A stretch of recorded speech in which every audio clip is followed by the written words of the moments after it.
In the days of Mad Men, air travel was a glamorous, enjoyable, and carefree experience. Today, not so much. Clearly, the world has changed, but in 1980 it was another thing altogether, as portrayed in one of motion picture's great comedies, an exercise in outrageous, ribald slapstick and satirical parody involving a man afraid to fly, confronted with the task of safely landing a Boeing 707 filled with an assortment of passengers. I'm Joseph Piper. Stay tuned. Coming Attractions is next.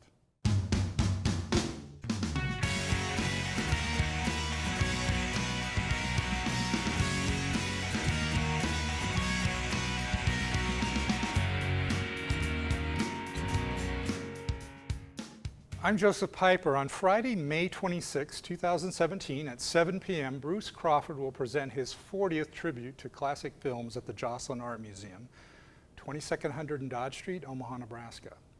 For this 40th event, Bruce has chosen the 1980 comedy classic Airplane, with special guest, star of the film, Robert Hayes, who plays Captain Ted Stryker. The American Film Institute lists Airplane among its top 10 funniest films of all time. It has become a cult classic with a worldwide following, and its success launched the Naked Gun films and TV series. Airplane also reignited the careers of the late Leslie Nielsen, Robert Stack, and Lloyd Bridges. Tickets are on sale right now for $23 and can be purchased at all Omaha area Hy-Vee customer service counters. Proceeds will benefit the Nebraska Kidney Association. For more information, you can call 402-932-7200 or visit www.omahafilmevent.com. Welcome back, Bruce, and congrats on your 40th classic film event. 40 is quite an accomplishment. And this is the 25th year, too. 25th year. Quite an interesting combination of numbers. So tell me what brought this particular Well, I've been wanting to do along. it for the last few years, and I hadn't been a really big, strong comedy. We did Some Like It Hot a couple years ago, but that's not quite the same kind of a comedy, more of a low-key comedy. And the last time I've had something this crazy was over 7.5 years ago when we did Cloris Leachman and Young Frankenstein. And that was a huge hit, and I thought, well, what could I do that would match that or even top it? And the only thing I could think of that could even come close and probably will match or top it would be Airplane, because it really changed the way comedies are done today. It was a watermark, a high watermark. You did Animal House too, right? I did that 11 years ago. Didn't yeah. the producer-director kind of sell this to the studio that it was like an Animal House on an airplane? Basically, yeah. It's even crazier than Animal House, if that's possible, and they really did achieve that. Well, Rotten Tomatoes says a 97% rating. Yeah, it's a huge rating. Yeah, very the popular. consensus is, I'll just read this, though unabashedly juvenile and silly, Airplane is nevertheless an uproarious spoof comedy full of quotable lines, slapstick gags that endure to this day. This spoof of airport series of disaster movies relies on ridiculous sight gags, groan-inducing dialogue, and deadpan acting, a comedy style that would be imitated for the next 20 years. What are some examples of how that was carried through? They're being conservative. I think it's being imitated still. Mm-hmm. It's innovative in the sense that it took, well, we said off camera, it's like the Marx Brothers on steroids. You know, So it goes totally back crazy. to those, Absolutely. to those early. Just totally crazy stuff that has, that's nonsensical, but still funny. And what's amazing about the movie is even the things that are totally dated to that time, and there's not that much in that's dated to 1980 or so. There's some, but not a lot. 'Cause a lot of it's just is any time. But even the stuff that's dated still resonates today, and that's not easy to pull off. Sure. That people can still identify now as being funny, that was was popular at that time. So explain the premise of the movie a little bit. Well, it's really a high octane, I guess is the term you could call it, comedy remake of a movie called 0 Hour from the late 50s. I believe Dana Andrews and some others were in it. It actually had a pretty good cast. But it's so stoic and so cardboard that by making it really seriously dramatic with some stupid silliness in it, it's a remake, basically literally of that movie. And the people get sick on a plane, and the pilot gets sick, and they got to get somebody who is a World War II veteran who doesn't want to fly anymore, and he has to go up there and save the day by flying the plane, landing it. That's basically the premise of the whole movie. And that was like a 50s B movie? Well, or? not so much B, but it had a good cast. I mean, it had some big name stars in it, but but it was done in such a way that even at the time it seems a little, even when it was a new movie, it seemed odd and dated, but more so by now, obviously, by our standards today. But it was so dramatic, it was so serious, took itself so seriously, that it made itself almost unintentionally funny. But when you go at the extra step that the Zucker brothers did, then it really went off the wall. And Robert Hayes is going to Robert be here. Hayes, who of course became a star as a result of this movie, and also Julie Haggerty. They were the two youngest people in the movie, obviously. Those were much older, seasoned veterans that we'll talk about in a minute, that reinvigorated their career, like you said in your introduction. Bob Hayes, Robert Hayes, and Julie Haggerty. And he's going to be back here to help us introduce the movie and tell stories about what it was like to work with Leslie Nielsen and Lloyd Bridges and the others. That'll be a lot of fun. He's going to have also an autograph session during and after the film where he's going to have photographs and prints of 8x10s and stuff from the movie that he'll be selling and autographing for fans, and I'm sure the fans will come out of the woodwork for that. Now, I'd read that David Letterman, that the director-producers had considered him for this role in the beginning. Yeah, I could see him. Yeah, and he got scared. He didn't want to. Yeah, I could see that. That makes sense because he almost has him and Hayes have a very similar look about them as well too. They were of course young, not known. Yeah, exactly, and they're unknowns, and they had a funny way about them. Mm-hmm. So set up the premise of the story, how it's set up. Well, what's great about it is, like, I know, is it a complete remake of the people being sick on a plane from bad food. But also they throw in, you've got Robert Stack and you got Lloyd Bridges up in the terminal. Well, the tower, I guess the air tower. What's the term? I can't think of the name of it. Control tower. Control tower. I'm sorry, control tower. And that's where they really went over the top, is the scenes with Stack and with the thing that really stands out to me is, and it dates it a little bit, but it still holds up, is when Robert Stack gets to the airport, and I know we got clips of this too. He gets to the airport and all the Reverend Moon people and the Buddhist people and all the different groups come up to him with their flyers, and he karate chops them and throws them around. People always wanted to do that in real life, so he was able to act that out because at that time, before 9/11, that was not uncommon. Is he playing his Elliot Ness character, basically? Pretty much. He always played a macho kind of character, Elliot Ness. He also, in some other films, some other pictures he made and TV shows he did, he played the real tough, no-nonsense guy, and he, of course, parodies it brilliantly because he parodies himself literally, and so does Lloyd Bridges for that matter. But the kind of the premise is that the Robert Hayes character is there's a love story, right? Yeah, he's in his fear of flying. He has a fear of flying, but he's in love with the Julie Haggerty. That's right, and and she's on the same plane, and he has him on the plane with her, and it's sort of a sub story. The main story, of course, is the saving the plane with the people who are sick from eating bad fish on the plane. Well, Roger Ebert, and he said it's, let me find this here, I'll read it, if I can find it. I probably won't be able to. He said that where's it at? I think, well, Ebert loved the film. The funniest scene, he said, occurs in a flashback explaining how the stewardess and the Air Force pilot, because the Robert Hayes character, first fell in love years ago. The scene takes place in an exotic Casablanca-style bar, which is miraculously transformed when somebody's hurled at the jukebox and it starts playing Staying Alive by the Bee Gees. The scene becomes a hilarious send-up of the disco scenes in Saturday Night Fever, with the young pilot defying gravity to impress the girl. Exactly. And that's something you could say could almost date the film, because it came right after Saturday Night Fever. But it's such an iconic image that it's still, people know it today without necessarily seeing the movie back at the time. That is hilarious. I mean, that's debatable. I think there are other scenes that are just as funny, if not funnier than that, in my opinion. There's also the flashback, too, where they're on the beach, and that, of course, is a takeoff on From Here to Eternity with Burt Lancaster and Deborah Kerr. So it's making fun of films, it's making fun of popular culture. Television shows, music, it's you name it, they do it. Talk about the casting of Robert Stack, Leslie Nielsen, Lloyd Bridges. That was totally against type because they were so known for the dramatic roles. They were never known to be comedic in any way that I'm aware of, especially by that 1979, 1980 when the movie was made. And that was a real risk for them, and Leslie Nielsen more than the others, in fact, because he played in Forbidden Planet, the stoic captain of the spacecraft, and in Poseidon Adventure, the captain of the luxury liner. And he always played dramatic roles. I don't think he ever did anything comedic or even light. From the 50s to 1980. He was never doing anything comedic. And for him to take that that stoicness, and it worked perfectly. I never kid, don't call me Shirley. Which is the most iconic line in the movie, part of our pop culture.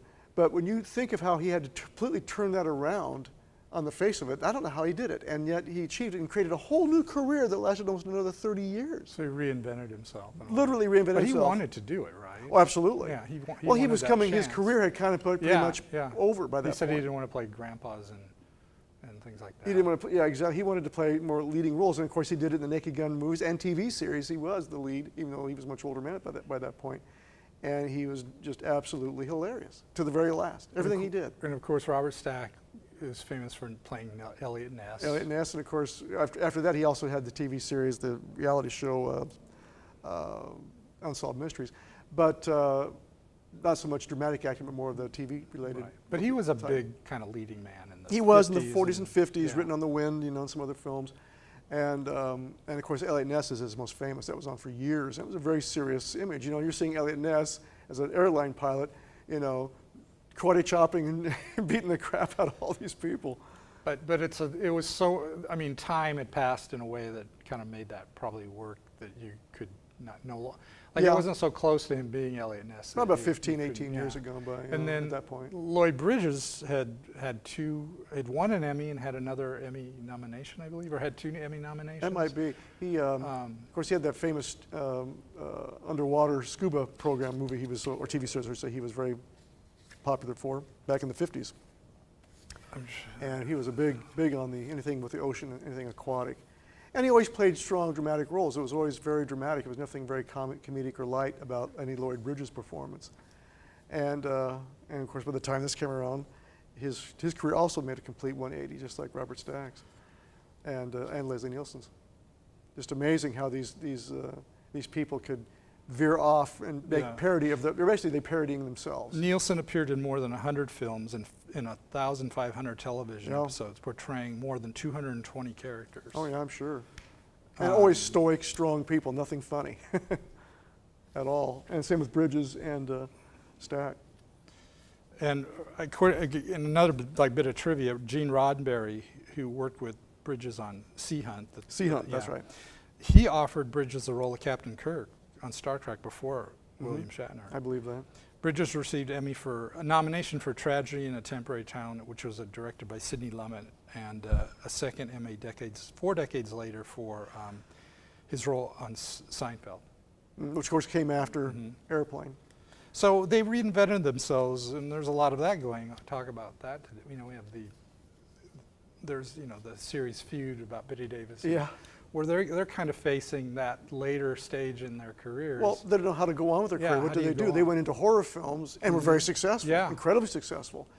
And that's what happens is, particularly for women more than men. The men, it's easier for the transition, except in the case of the 3 people in our movie, The Airplane, they were never anything comedic. And so to take them as comedic characters was quite an achievement to pull off. But they play it as straight. That's what makes it fun. Or attempt to. It's straight, but Leslie Nielsen more than the others. But when you have, when Lloyd Bridges says, "I picked the bad week to give up glue sniffing," it's kind of hard to take that straight. No, but he says it pretty straight. It's pretty. With his hair blown up. Yeah. What are some other things that are notable about this film? Well, you're also seeing too. What I think is fun is Mrs. Beaver Cleaver's mom. Barbara Billingsley doing the jive ghetto talk. That is still hilarious. It's still, and they pull it off with such aplomb. She does it with such finesse. And there's some other people, like Ethel Merman's in this movie. Well, briefly. Yeah, she's a cameo. And go ahead. I'm sorry. I'm trying to think. There's some other kind of big names in there too, isn't there? I'm trying to think. There's so many. There's so much thrown at you. It's just a potpourri of a smorgasbord of. Comedic and dramatic talent. Kind of like cameo type appearances almost, right? Exactly. Whatever happened to Julie Haggerty? I think she's going to do some television and other things, but I don't think she had quite as good a career as Robert Hayes. Robert Hayes also went on to have the TV series Starman, which was quite popular, based on the science fiction popular film in the late 80s. And he did a lot of stand-up as well, but I'm not so much sure about Julie's career. Kareem Abdul-Jabbar. Yeah, so we know about him, don't we? And Peter Graves. Peter Graves. And of course, Jabbar, of course, is still well known to people. And unusual for him too to be an athlete playing in this comedy film, and he plays it straight too, which makes it even funnier because he's not even known as an actor. Jimmy Walker. Yes, briefly. Cameo. Some of these names I don't know. Well, Ken Tobey, you know, the famous dramatic character actor in a lot of sci-fi films in the 50s. You know, he plays on the control tower with. I can't think of the character. He's the man you see with Bridges. He's got red-haired.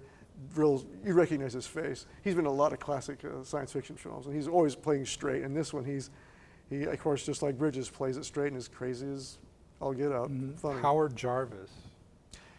Yeah, I can't place who that is.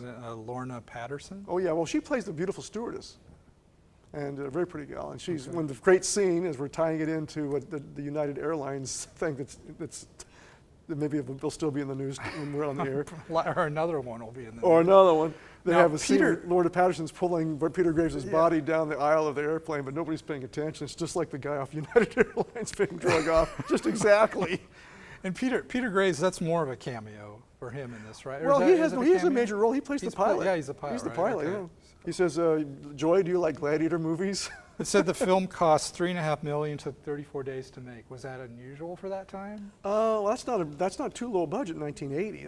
That's a pretty healthy 34 budget. days? Is that? That's a month. Yeah. That's pretty quick. That's pretty quick. But that's still not that. But still, you know. But I think it's one of the biggest grossing, if not the top grossing comedy of all time. I had read too that Michael Eisner was head of Paramount at the time, I think.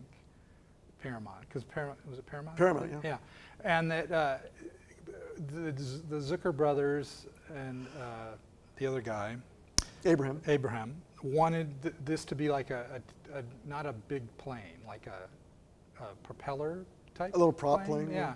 And Eisner said Like a that he DC-3. wouldn't make it unless they did it in a Boeing, a big jet. Well, it makes sense. Which that actually, I think, was a good It's call. a good call because you got the jet engines and the soundtrack. We're hearing a prop engine. We're hearing Yeah. the plane, the propellers turning, which makes it even funnier. Funnier. Which actually worked in their favor. Yeah, it worked in their favor. Absolutely. Just a great sight and sound gag.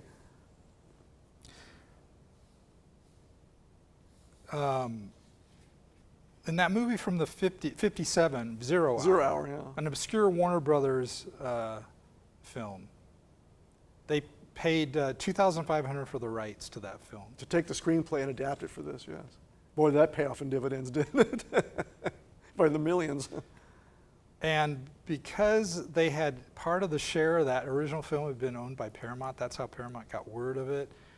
And that's how it got Michael Eisner's attention and support, apparently. It makes It's kind of sense. strange how things happen. It is. It's all interconnected. But What are there some things that this film directly influenced at the time, or Well, clearly- what are things today that it influenced? well, when you think about it, if it wasn't for the success of this film, you wouldn't have had, like I said, the Naked Gun movies and the Naked Gun TV series, which is also the Zucker brothers too, and Leslie Nielsen's entire career after that. So this only spawned those films and TV series and such, but it influenced so many other comedies that came afterwards. There's other comedy films, well, the Zucker brothers as well, but of course you have their own Top Secret, which is a hilarious follow-up to this with Val Kilmer, and even the scary movie films that came out. Those are all from the mold of Airplane. Total zaniness. There was an Airplane too. Was that as successful? I think it did okay, but not. It didn't lose money, but it was not nearly as big as the original film. Not even close. But did this have? Are sitcoms today influenced by this? I think it opened up the floodgates for TV and films, and some are good, some not so good. Like I said, the scary movie films are also very much in that slapstick type of mode, and I can't think of too many of the TV series that come to mind, but I'm sure maybe some of our viewers might have some ideas. But I can't think of anything right offhand. But I don't watch a lot of network television. And it's not really like a Saturday Night Live. I mean, there's some of that type of humor, but there's a lot more physical slapstick and visual. It's a combination. Visual jokes in there. It's a combination of satire and slapstick. They did a brilliant job of combining the two. Usually it's either all Three Stooges or it's all Mel Brooks or Woody Allen. Well, this is a combination of all of the above. You got a little Woody Allen angst in there, and then you got Mel Brooks' zaniness, and then like I said, then you have Three Stooges thrown in. You got everything in there. Yeah, I'd read that Woody Allen ran into one of the guys on a plane or something, telling him it was one of his favorite comedy movies. Well, I'm sure. So. Well, because the film has some of that Woody Allen angst in it. The scene where Robert Hayes is on the plane, and he's just telling how terrible his life is, and this guy, the Hindu turban on, he takes gas and pours it on him, so he's going to, because he wants to kill himself hearing how bad this guy's life is. That's totally Woody Allen. There's an old lady on the plane too that's kind of a takeoff of the Helen Hayes character. In the Well, she asked him. film. She goes to Hayes. She goes, "Are you nervous?" And he goes, "Yeah, I really am." She goes, "Your first time?" He goes, "No, I've been nervous many times." That's Woody Allen meets Mel Brooks. Yeah, exactly. And he has the Robert Hayes character has a drinking problem. Yeah. Oh yeah. But it's not what you think of as a drinking problem. I suppose we don't have to say what that is. But No, it's they have to come to the movie. Very and see. physical slapstick. Very physical slapstick. humor. Yes. And of course the famous autopilot. You know, the balloon guy that comes up, and his name is Autopilot. Otto the pilot. Let's take a look at the clips, and then we'll come back and talk some more. When they built those roads, they had no thought of drainage in mind. So we had to take a special Jeep up to the main road. In fact, we were lucky to even get a Jeep, since just the day before, only one that we had broke down and had a bad accident. Excuse me, sir. There's been a little problem in the cockpit. The cockpit? What is it? It's the little room in the front of the plane where the pilots sit. But that's not important right now. You see, the first officer is ill, and the captain needs someone to help him with the radio. Do you know anything about planes? Well, I flew in the war, but that was years ago. I wouldn't know anything about it. Would you go up, please?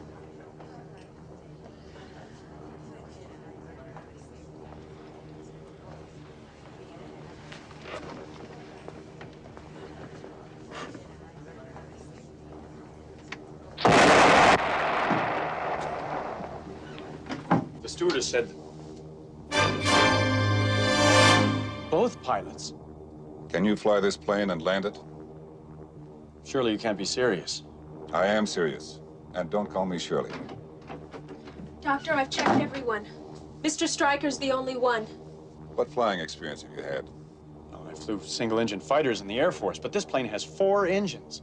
It's an entirely different kind of flying, altogether. It's an entirely different kind of flying. Besides, I haven't touched any kind of plane in 6 years. Mr. Stryker, I know nothing about flying. But there's one thing I do know. You're the only one on this plane who can possibly fly it. You're the only chance we've got.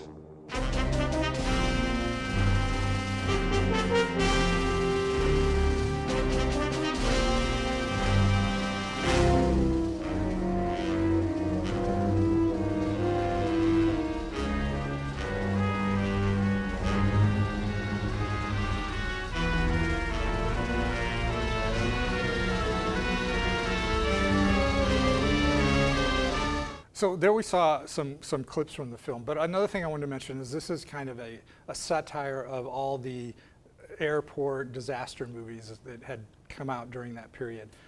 Mention some of the... Well, specifically, Airport 75 is the great scene that people remember from Airplane and the Airport 75 is when Helen Reddy in the Airport 75 is a serious movie. She's playing a guitar. I think she's a nun in it as well. And the girl has an IV into her arm and she's dying or whatever. And they do the same thing in Airplane with Maureen McGovern, you said. Right, Maureen McGovern. And this time the guitar accidentally pulls the IV out of her arm and she goes into And Maureen McGovern sang the theme songs to the disaster movies like Poseidon Adventure, The Morning After, yeah, exactly. What was the it's other all connected. One? So it's all kind of interconnected. It's all interconnected, exactly. This is going to be for the Kidney Foundation. Nebraska Kidney Association. And this will be, how many times have you done with the Kidney Association? Probably about 12 or 13 12 with them out of my 40. Quite a few. 40. That's quite a few. Is that the highest number? Yeah, I think it may be. I also did several for the Children's Hearing School I did quite a few for them as well. Okay. I've done several charities, but I work a lot with the Kidney Association. I enjoy working with Tim Neal. Tell us, anything special planned for the night of the event then? Well, like I said, we're going to have Mr. Hayes on stage introducing the movie, talking to the audience about it. During the film and after, he's going to have an autograph session like we always do. He'll be selling photographs and 8x10s and glossies from the movie. People can get autographs, and I'm sure he'll probably, I imagine, probably bring things for him to sign in. But he'll be charging for his autographing, which is only fair for a guest of his stature. Sure. And the proceeds all go to the Nebraska Kidney Association. So it's a great night. We're going to have possibly I'm looking on getting some people in the pilot uniforms with the hats and all. Maybe a couple of Be great if the stewardesses and would attendants take guiding you to your seats seat. this way. Well, And your exits. congratulations on your 40th event. Knock on and wood, I'm yeah. sure it'll be a great success. I always say if you haven't been to one, go, because there's nothing like seeing a great movie on the big screen with an audience, all in, And celebrity guests? yeah, and celebrity guests. So I will repeat again. This is Friday, May 26, 2017 at 7 p.m. This is Bruce's 40th tribute to classic films. It's at the Joslin Art Museum. That's at 22nd and Dodge, Omaha, Nebraska. And it will be, tickets are on sale right now at Omaha Hy-Vee customer service counters. And if you want more information, you can call 402-932-7200 or visit www.omahafilmevent.com. Again, Bruce, thanks so much for being here, and thank you for joining us. Thank you. I'm Joseph Piper. This has been Coming Attractions. The red zone is for immediate loading and unloading of passengers only. There's no stopping in the white zone. No, the white zone is for loading and unloading, and there is no stopping in the red zone. The red zone has always been for loading and unloading. There's never stopping in a white zone. Don't tell me which zone is for stopping and which zone is for loading. Listen, Betty, don't start up with your white...